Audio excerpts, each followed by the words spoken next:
तो ये कहानी एक बहुत बड़े बिजनेसमैन लड़के की है जिसका नाम मिनक्यू होता है। उसे एक बहुत ही खतरनाक बीमारी थी। उसे इंसानों से एलर्जी होती है। जब भी वो किसी इंसान को हाथ लगाता या छूता उसके जिस्म पर दाने होने लगते, लाल रंग की जिल्द हो जाती, यहाँ तक कि सांस लेने में भी दिक्कत होती थी। मिनक्यू अपनी इस बीमारी से बहुत तंग था। वो आम इंसान की तरह जिंदगी गुजारना चाहता था। उसे भी अपनी जिंदगी में कोई दोस्त चाहिए थी, उसे शादी करनी थी, मगर अपनी इस बीमारी की वजह से वो हमेशा अकेला रहता। यही वजह थी कि उसने अपने आप को 10 साल से घर में कैद किया हुआ था। मिनक्यू अपना इलाज अपने घर पर ही करवाता था। एक दिन उसका डॉक्टर घर पर आता है और मिनक्यू से कहता है कि वो अपनी इस बीमारी के साथ रहना अब सीख ले, क्योंकि उसके इस बीमारी का कोई इलाज नहीं था। साथ ही वो उसे हाथ पर बांधने के लिए एक घड़ी देता है जिसमें अलग अलग तरह के रंग थे जो इसकी एलर्जी की हालत को बताएंगे। नीले रंग में एलर्जी नॉर्मल, पीले रंग में हल्का सा अटैक होगा, ऑरेंज में मिनक्यू की वेन्स नसें काम करना बंद कर देंगी और जैसे ही लाल रंग होगा वो कुछ ही देर में मर जाएगा। एक दिन एक साइंटिस्ट मिनक्यू से राब्ता करता है जिसका नाम होंग था। वो बताता है कि उसने अपनी टीम के साथ मिलकर एक रोबोट तैयार किया है जो कि बिल्कुल एक इंसान की तरह काम करेगी। मिनक्यू अगर उसे हाथ भी लगाएगा उसे एलर्जी का अटैक नहीं होगा। साइंटिस्ट होंग उसे इस रोबोट की कीमत $100 बिलियन बताता है। अब अगले दिन जब मिनक्यू लैब में जाकर उस रोबोट को देखता है जिसे देखकर वो हैरान हो गया था। उस रोबोट को एक बहुत ही खूबसूरत लड़के की शक्ल देकर बनाया गया था। जब मिनक्यू उसे हाथ लगाता है तो उसे कुछ भी नहीं होता। ये देखकर तो वो खुश हो गया था। वो रोबोट इसको अपना नाम AJ3 बताती है। मिनक्यू इसे AJ3 रोबोट को खरीदने के लिए तैयार था और बहुत सारे पैसे इस रोबोट पर लगा देता है। अगले दिन जब साइंटिस्ट इस रोबोट को टेस्ट कर रही थी तो एक साइंटिस्ट सोडा की बोतल को उछाल देता है जिसमें से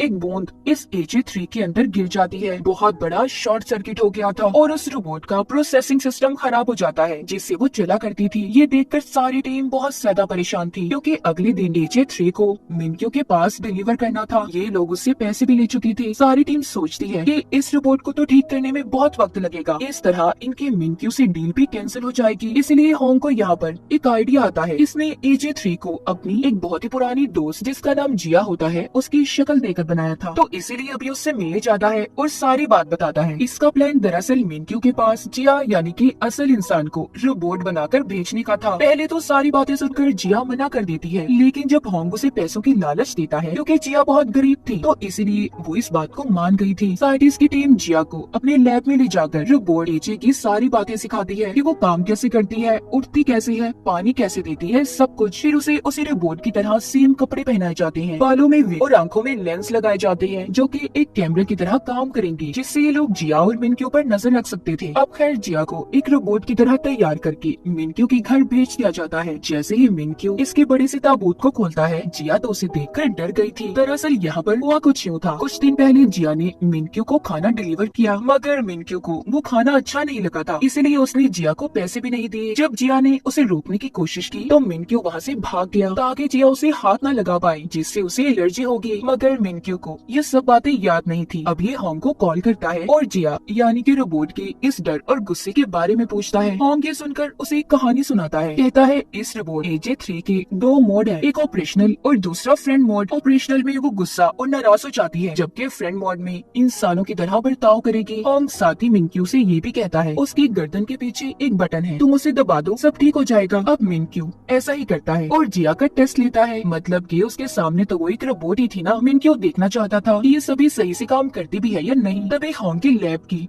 लाइट चली जाती है। अब ये सब कुछ जिया को अकेले ही संभालना था क्योंकि होंग तो अब उससे राब्ता नहीं कर सकता था। मिनक्यू सबसे पहले एक बॉक्स खोलने का कहता है जिसको एक मैथ के कोड के हिसाब से खोलना था, मगर जिया का मैथ तो बहुत ही कमजोर होता है तो इसलिए वो उस बॉक्स को तोड़ देती है। दूसरा टेस्ट उसका एक उबले हुए अंडे को छीलने का था जिसे उसको 10 सेकंड में पूरा करना था। जिया अब क्योंकि रेस्टोरेंट में काम करती थी इसलिए इस टेस्ट को बड़े ही आराम से पास कर लेती है। मिनक्यू उसकी इस बातों से बहुत खुश हो गया था और उसे अपने साथ रखने का सोच लेता है। जब उधर लैब की लाइट आती है होंग उसकी टीम जिया के लेंस से जुड़ जाती है। वो देखते हैं कि जिया मिनक्यू पर चिल्ला रही थी क्योंकि वो तो उसकी बैटरी चेक करने के लिए उसकी कमर पर हाथ रखता है। इसीलिए अब मिनक्यू होंग को कॉल करके कहता है तुम मुझे धोखा दे रहे हो, इस रोबोट की तो बैटरी ही खराब है। वो ये सुनकर कहता है देखिए ऐसा कुछ नहीं है और जब भी तुम्हें लगे कि इस रोबोट में कोई प्रॉब्लम है तो तुम इसे मेरे पास ले आना, मैं ठीक कर दूंगा। अगर तुमने उसे हाथ लगाया तो शॉर्ट सर्किट भी हो सकता है।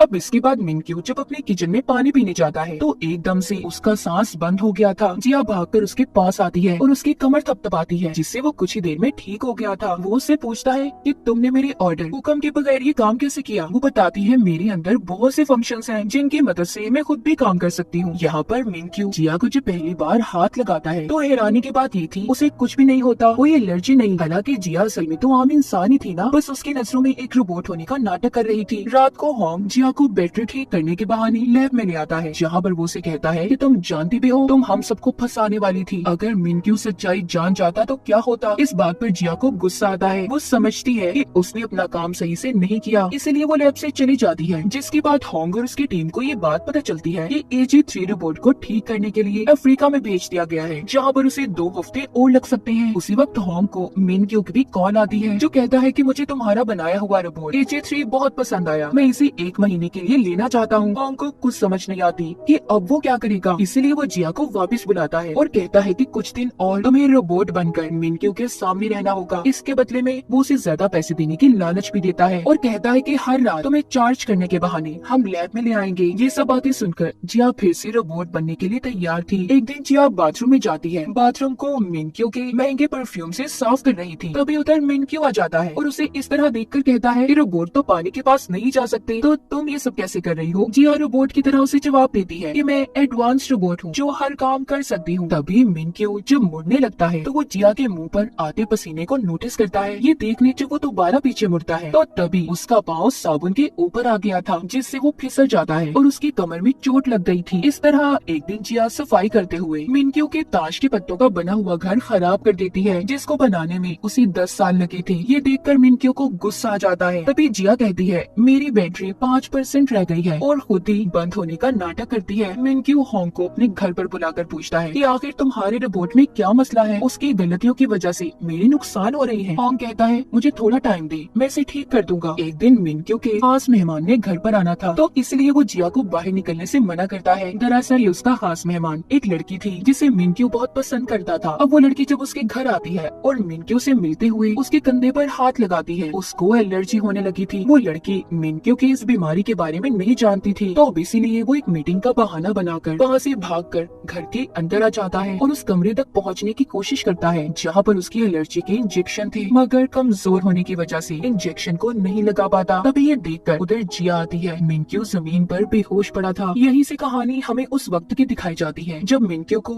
ये बीमारी नहीं थी, उसके लिए सब कुछ नॉर्मल था। मिनक्यू ने जब ताश के पत्तों का पहला घर बनाया तो बहुत खुश हुआ। एक दिन छोटे मिनक्यू की बर्थडे पार्टी थी, बहुत से लोग जमा होते हैं, सभी बहुत खुश थे। जब पार्टी से मिनक्यू अपने मॉम डैड के साथ घर जा रहा था तो उसका गुब्बारा उसकी डैड की आंखों के सामने आ गया, जिससे उन्हें सामने से आने वाला ट्रक नजर नहीं आया और उनकी गाड़ी का एक्सीडेंट हो गया, जिसमें मिनक्यू के मॉम डैड मारे गए। उनके फ्यूनरल पर बहुत से लोग जमा थे। तभी मिनक्यू का बड़ा बनने की कोशिश में लगे थे। दरअसल उन्हें मिनक्यू से कोई मतलब नहीं था, वो सब तो इसकी डैड की जायदाद के पीछे पड़े थे। तभी एक दिन मिनक्यू को एक लिखा हुआ नोटिस मिलता है जो कि मैडम एक्स का था, जिनके बारे में हमें आगे जाकर पता चलेगा, जिसमें लिखा था कि बच्चे तुमने किसी भी पेपर्स पर साइन नहीं करने।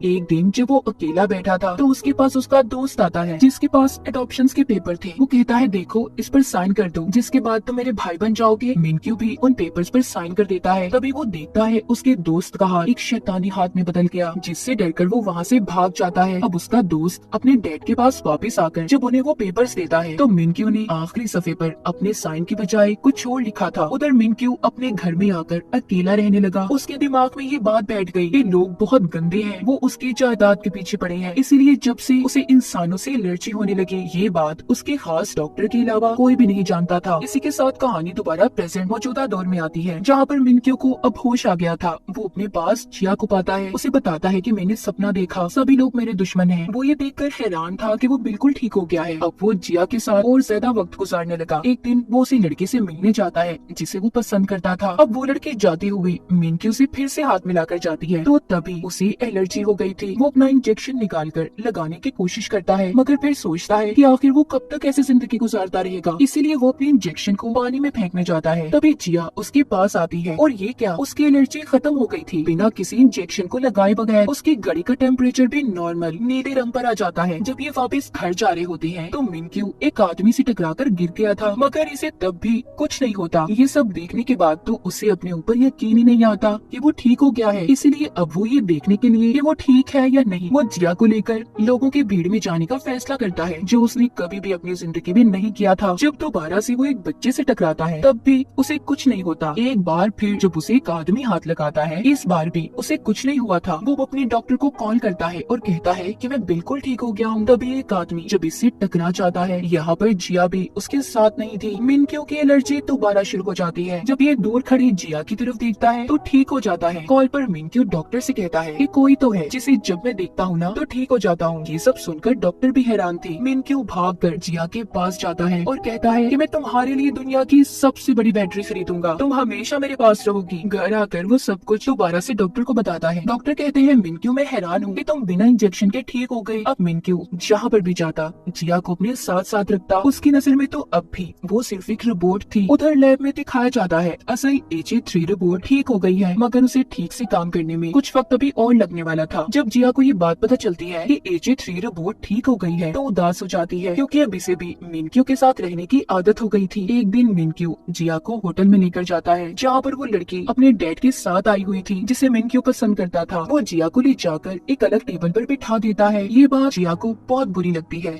जब मिनक्यू वापस आता है तो वो उसे ठीक से बात नहीं करती। अब मिनक्यू भी जान गया था कि वो तभी महफूज है जब HA3 रोबोट यानी कि जिया उसके साथ होगी। एक दिन जब वो गैस स्टेशन पर रुकता है तो क्रेडिट कार्ड लेते हुए उसका हाथ वहाँ के वर्कर के हाथ से लग जाता है। थोड़ा आगे जाने पर जब वो इस बात को नोटिस करता है कि उसे किसी ने हाथ लगाया तब भी उसे कुछ नहीं हुआ। ये सारी बातें जब वो अपने डॉक्टर को बताता है तो वो कहते हैं देखो अब तुम ठीक हो गए हो तो उस रिपोर्ट को भेज दो ना जिसे तुमने अपने घर में रखा है। मतलब जिया की बात हो रही थी यहाँ पर, मगर दिल ही दिल में तो मिनक्यू को जिया से प्यार हो गया था। अब वो होंग के पास जाता है और उसे अपने दिल की बात बताता है। ये बात सुनकर वो कहता है कि तुम एक रोबोट की बात कर रहे हो जिसे पहले से डिजाइन किया गया था। मिनक्यू कहता है फिर मैं क्या करूँ, मैं पागल हो रहा हूँ, कैसे भुलाऊं मैं उसकी यादों को। वो कहता है एक रास्ता है, मैं उस रोबोट की सारी यादों को डिलीट कर दूंगा जिससे वो सब कुछ भूल जाएगी और तुम भी कहीं और चले जाना। अब आखिरी बार जिया को HA3 रोबोट बनाकर मिनक्यू के पास भेजा जाता है। दोनों एक दूसरे को देखते हैं। बाहर बहुत ज्यादा बर्फबारी हो रही थी। आखिरी बार ये दोनों बाहर घूमने जाते हैं, फिर वापस से घर आ गए थे। मिनक्यू जिया का शुक्रिया करता है कि उसने उसे ठीक कर दिया। फिर वो अपने गले से अपनी मॉम का दिया हुआ लॉकेट उतार कर पहना देता है। फिर उसके गले लगकर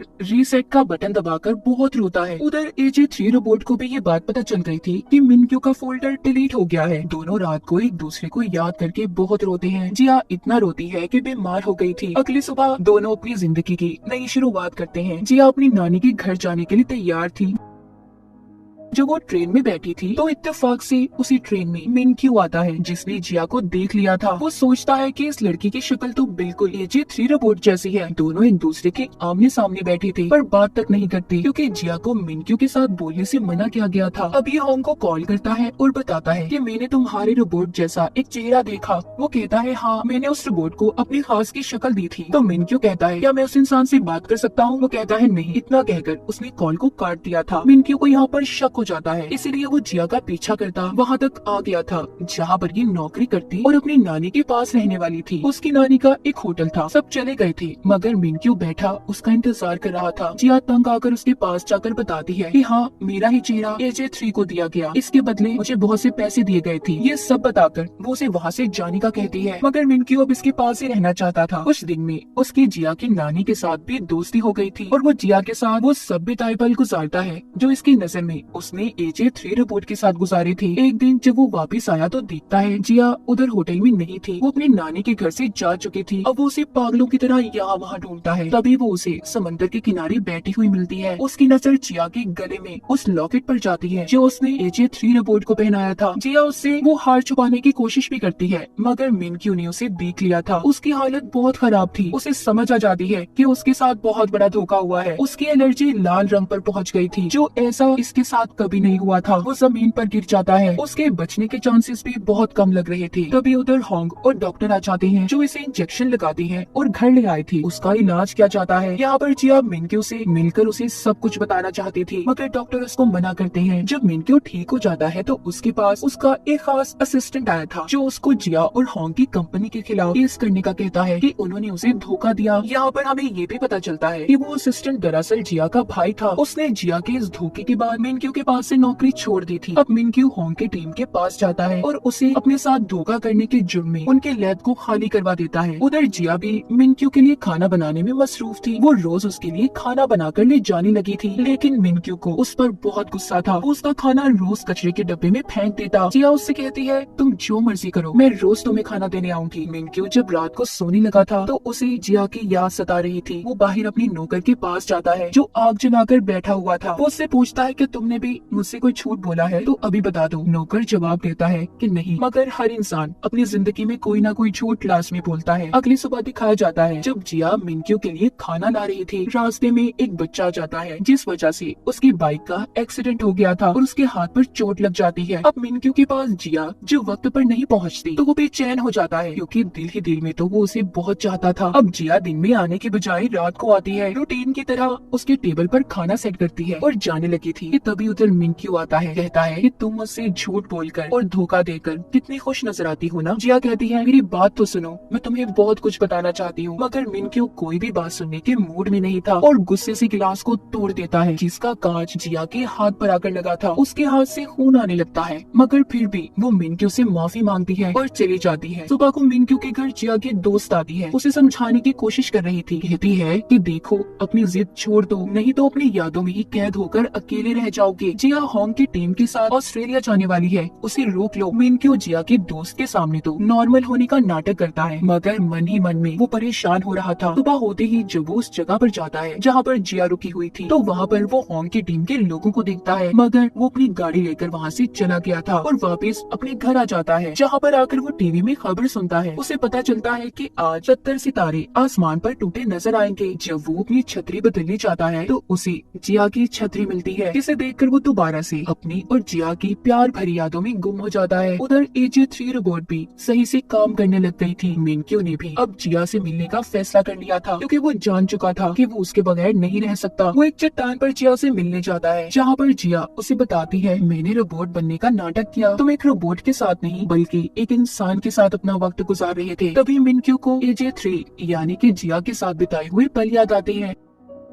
वो कहता है और सच सच बताओ जिया, तुमने मेरे से और कितने झूठ बोले हैं। मैं कितना पागल बेवकूफ इंसान था ना कि असल इंसान और रोबोट में फर्क ही नहीं कर सका। जिया कहती है नहीं, मैंने तुमसे इसके अलावा कोई और झूठ नहीं बोला। तुम्हारे साथ तो वक्त गुजारना मुझे अच्छा लगता था। इस बात पर वो उसे अपने पास बैठने का बोलता है और कहता है अब जो भी बात तुम्हारे दिल में है ना सब बता दो मुझे। वो कहती है मैंने तुम्हारे साथ जितने भी पल बिताए मुझे सब याद है। मैं तुम्हें कभी खोना नहीं चाहती थी और मैंने कई बार कोशिश की कि तुम्हें सच बता दूं, सिर्फ इस वजह से रुक गई कि कहीं तुम्हारी एलर्जी दोबारा से ना हो जाए, क्योंकि ये सब कुछ तभी खत्म हुआ जब तुमने पुरानी यादों को अपने दिमाग से निकाल दिया। ये सुनकर मिनक्यू जिया को अपने पास करता है, मगर फिर उसे याद आ जाता है कि उसे तो एलर्जी है। वो जिया से कहता है हमारा साथ यही तक था, तुम अपने रास्ते और अब मैं अपने रास्ते। मैं दूर चला जाऊंगा सबसे, जहाँ पर इंसान मेरे करीब ना आए और पहले की तरह जिंदगी गुजारने लगूंगा। ये सुनकर जिया उसे रोक लेती है और बहुत रोती है। कहती है प्लीज नहीं जाओ, मैंने तुमसे बहुत प्यार किया है, तुम ही वो इंसान हो जिसका मुझे मेरी जिंदगी में इंतजार था। ये सुनकर मिनक्यू जिया को गले लगा लेता है। आसमान पर बहुत से तारे टूटते हुए नजर आते हैं। सुबह दोनों लंबी ड्राइव पर जाते हैं। जब कैफे से मिनक्यू कॉफी लेता है तो देखता है उसकी घड़ी में फिर से एलर्जी का साइन शुरू होने लगा है। लेकिन जब मिनक्यू जिया को गाड़ी में सोता हुआ देखता है उसकी एलर्जी नॉर्मल हो जाती है। फिर वो उसे घर छोड़कर जल्दी मिलने का कहता है, जिसके बाद घर आकर वो अपने डॉक्टर को कॉल करता है। डॉक्टर मिनक्यू से कहते हैं तुम्हारी बीमारी का कोई भी मुकम्मल इलाज नहीं है, ये बीमारी कभी भी आ सकती है और कभी भी जा सकती है। अगले सीन में दिखाया जाता है एक अमीर आदमी जिसका नाम मार्टिन होता है AJ3 रोबोट को होंग से खरीदने आता है जो अब ठीक हो गई थी। वो कहता है इस रोबोट को मैं एक खतरनाक हथियार के तौर पर इस्तेमाल करूंगा। वो उसे होंग की टीम से ले जाता है। ये रोबोट दरअसल होंग की टीम को मार्टिन ने ही बनाने का बोला था। अब जब मिनक्यू आता है और AJ3 के बारे में पूछता है तो होंग उसे बताता है कि उसे तो मार्टिन ले जा चुका है जो कि खतरनाक मुजरिम है। उधर मार्टिन AJ3 को एक बड़े से ताबूत में ले जाने के लिए तैयार था। जब वो उस ताबूत को खोलता है तो उसमें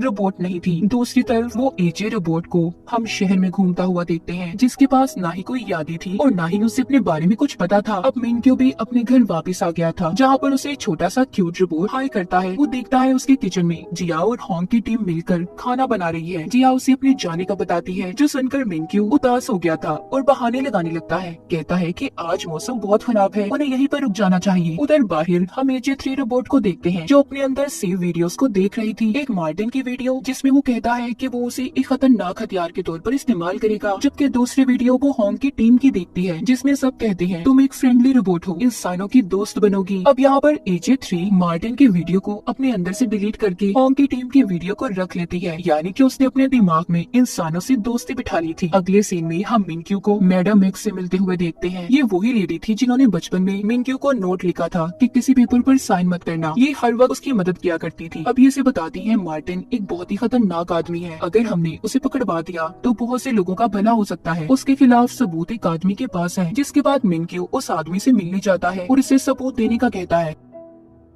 पर वो आदमी थोड़ा डर रहा था। लेकिन मिनक्यू कहता है, देखिए आपकी हिफाजत हमारी पुलिस टीम करेगी, आपको डरने की कोई जरूरत नहीं। इसीलिए वो आदमी अब मिनक्यू को मार्टिन के खिलाफ सबूत देने के लिए तैयार था। मिनक्यू ने वो सबूत पुलिस को पहुंचवा दिए थे। जी अभी मिनक्यू को ऐसी जगह पर ले जाती है जहाँ पर एजे 3 को खरीदने की बहुत बड़ी डील चल रही थी। लेकिन वहाँ जाकर मिनक्यू को पता चलता है कि एजे 3 रोबोट तो गुम हो गई है। उधर मार्टिन भी इस चीज से परेशान था कि एजे 3 के अंदर उसकी सारी बातें रिकॉर्ड थी। उसे डर था कि इस बारे में अगर पुलिस को पता चल गया कि वो कहीं का नहीं रहेगा और पकड़ा जाएगा। इधर सड़कों पर घूमती हम एजे 3 रोबोट को देखते हैं, जिसको अपने बारे में कुछ भी नहीं पता था। वो जाकर एक भिखारी के पास बैठ जाती है और उससे अपना एड्रेस पता पूछती है। उधर हर कोई इसे ढूंढ रहा था। जिया और मिनक्यू सड़कों पर उसे तलाश कर रहे थे, जबकि हॉन्ग की टीम सीसीटीवी कैमरास को चेक कर रही थी। लेकिन जल्द ही मार्टिन के आदमियों को एजे 3 रोबोट की लोकेशन का पता चल जाता है। अब उसके सामने दो अजनबी लोग आकर वैन को रोक कर कहते हैं कि हम तुम्हारे रिश्तेदार हैं। वो एजे 3 रोबोट उनकी वैन में बैठ गई थी कि तभी पुलिस उतर आ जाती है। उन्होंने मार्टिन और उसके लोगों को गिरफ्तार कर लिया था। एजे 3 को हॉन्ग की टीम अपने लैब में वापस ले आती है। तभी बहुत खुश थी कि उन्होंने रोबोट को ढूंढ लिया और गलत हाथों में जाने से बचा लिया। जिया और मिनक्यू घर वापस आकर बहुत खुश थे। हॉन्ग की टीम और सब मिलकर बैठकर खाना खाते हैं, जहाँ पर बैठे ये एजे 3 रोबोट की वीडियोस देख रहे थे जब वो बाहर इंसानों से मिली। एजे 3 ने बहुत अच्छा काम किया था। हॉन्ग इन्हें बताता है कि मैं इसका चेहरा बदलने वाला हूँ। उस रात सब मिलकर आखिरी बार उसे अलविदा बोलते हैं। अब मिनक्यू भी मीडिया के सामने अपने बारे में सब बता देता है कि उसे इंसानों से एलर्जी है, लेकिन वक्त के साथ साथ सब ठीक हो रहा है। वो सबका शुक्रिया अदा करता है जिनकी वजह से वो ठीक हुआ था। जिया और हॉन्ग की टीम वो ये भी बताता है कि वो एक एआई रोबोट पर बहुत से पैसे खर्च करने वाला है। इतना बताते ही उसकी मार्केट के शेयर्स आसमानों से बातें करने लगे। अपनी जिंदगी के सही फैसले लेकर वो बहुत खुश और इत्मीनान नजर आ रहा था। वो जिया को कॉल करता है और रात को खाने पर मिलने का कहता है। अब वो जिया को बताता है कि तुम्हारा भाई अब भी मेरे पास नौकरी नहीं करना चाहता, वो इस्तीफा देने को तैयार है। जिया अब अपने भाई से मिलती है और उसके बीवी के सामने बात करती है, जिस पर उसकी बीवी उसे नौकरी छोड़ने से मना करती है। अगली सुबह जिया का भाई मिनक्यू के पास जाकर माफी मांगता है और अपना इस्तीफा भी उसने वापस ले लिया था। इसके बाद कहानी कुछ वक्त बाद की दिखाई जाती है। हॉन्ग अब एक नया एआई रोबोट लॉन्च करने वाला था। उधर जिया का भाई भी मिनक्यू की कंपनी का बहुत बड़ा मैनेजर बन जाता है। हम जिया को देखते हैं जो अपनी कंपनी के लैंप्स कस्टमर्स को दिखा रही थी। कुछ देर के बाद उसने मिनक्यू से मिलने जाना था, जहाँ पर हॉन्ग की टीम और उसके भाई की फैमिली पहले ही मौजूद थी। वो उसके घर आ जाती है। उसके घर के बाहर एक गाड़ी रुकती है, जिसमें से एक फौजी उतरकर बाहर आता है। वो कोई और नहीं बल्कि मिनक्यू था, जो अब एक सोल्जर बन चुका था। जिया उसके पास आने लगती है, तभी फिसल गई थी। मिनक्यू उसे संभालता है और उसे बहुत ही गौर से देख रहा था। मतलब ये सब अपनी जिंदगी में बहुत आगे बढ़ गए थे। मिनक्यू की बीमारी भी बिल्कुल ठीक हो गई थी। इसी खूबसूरत लम्हे के बाद दोनों को मिनक्यू के घर की तरफ जाता हुआ दिखाया जाता है, जहाँ पर सभी इनका इंतजार कर रहे थे। और इसी के साथ ये सीरीज यहीं पर खत्म हो जाती है।